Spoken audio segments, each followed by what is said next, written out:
ठीक है, सबसे पहले हम यहां पर बात करते हैं मेरे भाई जो कैलकुलेशन जोन है यानी मैथ और रीजनिंग को लेकर के। मैं एक सिंपल एस्पिरेंट के तौर पर बात करता हूं। मान लीजिए कि मैं अभी यहां पर सेक्शनल टाइमर लग चुका है, क्वेश्चन मेरे सामने है और हम बनाना शुरू कर रहे हैं। तो बनाना शुरू कर रहे हैं तो पहली बात मेरे पास मुझे पता है कि 15 मिनट है। तो इस 15 मिनट के अंदर में मैं किस तरह के सवालों को टारगेट करूं, आप मुझे खुद बताओ, वो जो आसान है या वो जो मुश्किल है। तो आप भी ये बात कहोगे कि सर हमें तो ज्यादा से ज्यादा नंबर लाना है, तो ज्यादा से ज्यादा क्वेश्चन बनाने होंगे, यानी वो क्वेश्चन जो इजीली पढ़ने से क्वेश्चन हमारे बन जाए। तो बिल्कुल सही बात, बिल्कुल मैथ हो या रीजनिंग हो, फर्स्ट गो में आपको यहां पर जो भी इजी टू मॉडरेट लेवल के क्वेश्चंस लगते हैं आपको उनको बनाते चलना है, बनाते चलना है, बनाते चलना है। और थोड़ा भी क्वेश्चंस लेंदी लगता है या टाइम टेकिंग लगता है आप उसको मार्क पर रिव्यू करिए।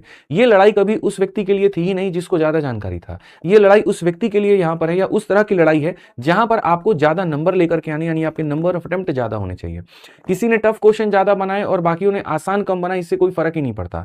नंबर ऑफ क्वेश्चंस किसने ज्यादा सही बनाए, फर्क इस बात से पड़ता है। ठीक है, तो जब आपका पेपर आएगा चाहे वो मैथ का हो या रीजनिंग का हो, तो ईगो पर लेना कम करो।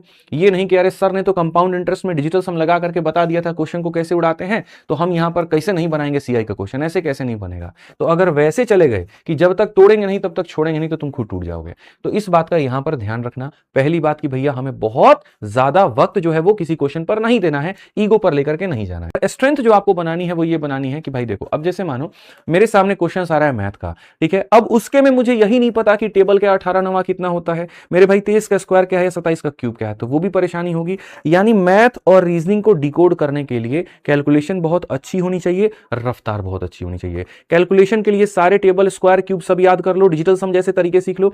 सोचो मैं क्लास में क्या पढ़ाता था कि इस क्वेश्चन को अगर मैं आपकी जगह पर होता तो मैं इसको ऐसे उड़ाता। यानी यहां पर यूनिट डिजिट बहुत काम आने वाला है, डिविजिबिलिटी बहुत काम आने वाला है, डिजिटल सम बहुत काम आने वाला है। तो ऐसे टेक्निक्स के ऊपर में ज्यादा काम करो और मैथ और रीजनिंग में कुल मिलाकर के 40 सेट यहां पर लगा लो ताकि तुम्हारी स्पीड जो है वो बन जाए। ठीक, अब बात यहां पर आती है कि सेक्शनल टाइमर का जो प्रभाव इंग्लिश और जीएस में पड़ेगा तो उसको ओवरकम कैसे करें। तो भाई सबसे पहले मैं आपको बता दूं, अपने फोकस को स्पीड से ज्यादा एक्यूरेसी पर फोकस करो। ठीक है, पहले यहां पर क्या होता था, जल्दी खत्म करना होता था कि वक्त बचा करके बाकी पेपर देने हैं। अब जल्दी का तो कोई कहानी नहीं है, यानी आराम आराम से पढ़ना है, यानी कॉम्प्रिहेंशन में कोई गलती नहीं करनी, क्लोज टेस्ट में एक भी गलती अलाउड नहीं है, किसी भी सूरत में अलाउड नहीं है। साइनों की जगह एंटो पर टिक नहीं करना, एंटो की जगह साइनों पर टिक नहीं करना, किसी भी तरह के सिली मिस्टेक्स नहीं होने चाहिए। ठीक है, इस बात का ध्यान रखिए। रूल ये बना लीजिए कि एक ही गो में पूरा पूरा पेपर करेंगे। इंग्लिश में तो बहुत समय बचेगा नहीं, जीएस में बचेगा। रूल ये बना लीजिए कि एक ही गो में पूरा का पूरा पेपर पढ़ना है, तरीके से पढ़ना है और दोबारा हो सके तो आने की जरूरत ना पड़े। क्योंकि यदि आप जीएस में या फिर यदि आप इंग्लिश में दोबारा से आकर के और खाली समय के अंदर में आप ये सोचेंगे कि भैया अब एक बार दोबारा से क्वेश्चन देखते हैं, तो मन है मानेगा नहीं, बुलाती है मगर जाने का नहीं, वही वाली कहानी है। एक बार गए फिर से तुमको लगेगा यार ऑप्शन नंबर ए नहीं बी आंसर होना चाहिए, और फिर तुम उसको टिक कर दोगे और आंसर किया गया तो पता चलेगा ऑप्शन नंबर ए आंसर था। ह्यूमन बिहेवियर एंड नेचर है, फर्स्ट गो में जो इंस्टिंक्ट आता है वो हमेशा सही होता है और आप उसको बदलने की कोशिश करोगे तो खामियाजा आप ही को होगा। नहीं अगर ऐसी बात है तो आप मॉक टेस्ट देते वक्त में इसको अप्लाई करके देख लेना। यानी इंग्लिश और जीएस के लिए सीधी सी बात कहूंगा, एक गो में पढ़ो, तरीके से पढ़ो, अच्छे से पढ़ो और एक ही गो में सारे सवालों को बनाते जाओ। पहला पॉइंट यहां पर। दूसरे पॉइंट की अगर हम बात करें तो एलिमिनेशन के ऊपर में फोकस करो।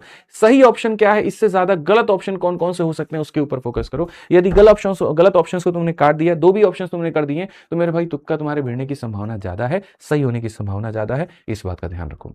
और जैसे कहा ना कि बुलाती है मगर जाने का नहीं, तो वैसे स्थिति को अपनाना है तो बढ़िया है कि हाथ माउस से हटा लो कि भैया ना हाथ माउस पे रहेगा ना हम उसको टिक करेंगे। ये आपके कुल मिलाकर के मेरे भाई 4 विषय हैं जिनके ऊपर में आपका प्रभाव ऐसे पढ़ना था और इसका इलाज यहां पर ये है। इसके अलावा मैं आपको मैथ्स में बताऊं तो मैथ्स में स्पीड बढ़ने के मेरे भाई आपके 2 कारण हैं। एक आपका खुद का प्रैक्टिस है, ठीक है, और दूसरा वैसे टेक्निक है। तो प्रैक्टिस करने के लिए तो हमने विद्याग्राम एप्लीकेशन पर आपको पूरा पूरा टेस्ट दे दिया, मैथ का भी दे दिया, इंग्लिश का भी दे दिया, रीजनिंग का भी दे दिया, जीएस का भी दे दिया। तो एप्लीकेशन को डाउनलोड करके और जा करके वहां सेक्शनल टेस्ट लगा लीजिए। लिंक जो है एप्लीकेशन का डिस्क्रिप्शन में है और वहां से भी कर सकते हैं। और बाकी इसकी जब पेपर आपका आएगा ना, प्री का पेपर आएगा, उसके कुछ दिन पहले ही मैं आपको सेक्शनल टाइमर का प्रैक्टिस भी करवा दूंगा। मेरा यहां पर कोई भी उद्देश्य नहीं था आपको डराने का, मेरा उद्देश्य कहीं पर भी कोई नहीं था कि आपको घबराहट में लेके आने का। सीपीओ में बच्चे शुरू में घबराए थे, लेकिन धीरे धीरे उन लोगों ने प्रैक्टिस की, इसको अपनाया और उसके बाद में यहाँ पर ये चीज उनके लिए कामगार साबित हुई। एसएससी सीपीओ में इसको लेकर के आई थी, आज सीजल में लेकर आई है, आने वाले समय में सीएचएसएल एमटीएस में भी लेकर के आएगी और ये सबको एक ही यहाँ पर पटरी पे लेकर के आ पाएगी। तो इसके लिए घबराइए मत, पैनिक मत होइए, ऐसा कुछ भी नहीं है। आप अगर प्रयास करेंगे, मेहनत करेंगे तो आपके लिए बड़ा आसान हो जाएगा। थोड़ा मेरा जो ये अपना मानना है वो ये कि न्यू कमर्स के लिए अपॉर्चुनिटी अब ज्यादा खुल जाएगी, ठीक है, क्योंकि यहाँ जो 2 सेक्शन है इंग्लिश और जीएस वो सबको बराबर मिलेगा, ठीक है, तो मतलब अपॉर्चुनिटी बढ़ेगी। मैं आपको इतना बस कह सकता हूं, इससे ज्यादा और इलेबोरेट नहीं करूंगा। तो बढ़िया तरीके से इसका फायदा उठाइए, चैनल को सब्सक्राइब कर लीजिए कि अभी मेरे 4-5 वीडियोस अलाइंड हैं, वो भी इसके ऊपर में आएंगे, तो आपको तभी मिल पाएंगे जब आप सब्सक्राइब करके रखेंगे और नोटिफिकेशन ऑन करके रखेंगे। कैसी लगी वीडियो कमेंट बॉक्स में जरूर बताएं। आज के लिए इतना ही, बहुत बहुत धन्यवाद। हाँ, एक और चीज मैं आपसे कहूंगा कि आप थोड़ा कमेंट बॉक्स में अगर मेरी बात से सहमत है तो हर एक बच्चा यहां पर यह लिखे कि हाँ सर हम बिल्कुल तैयार हैं, बिल्कुल इस बार फोड़ेंगे और बिल्कुल इस बार सिलेक्शन लेंगे, अगर आप सहमत हैं तो। ठीक है, आज के लिए इतना ही, बहुत बहुत धन्यवाद, जय हिंद।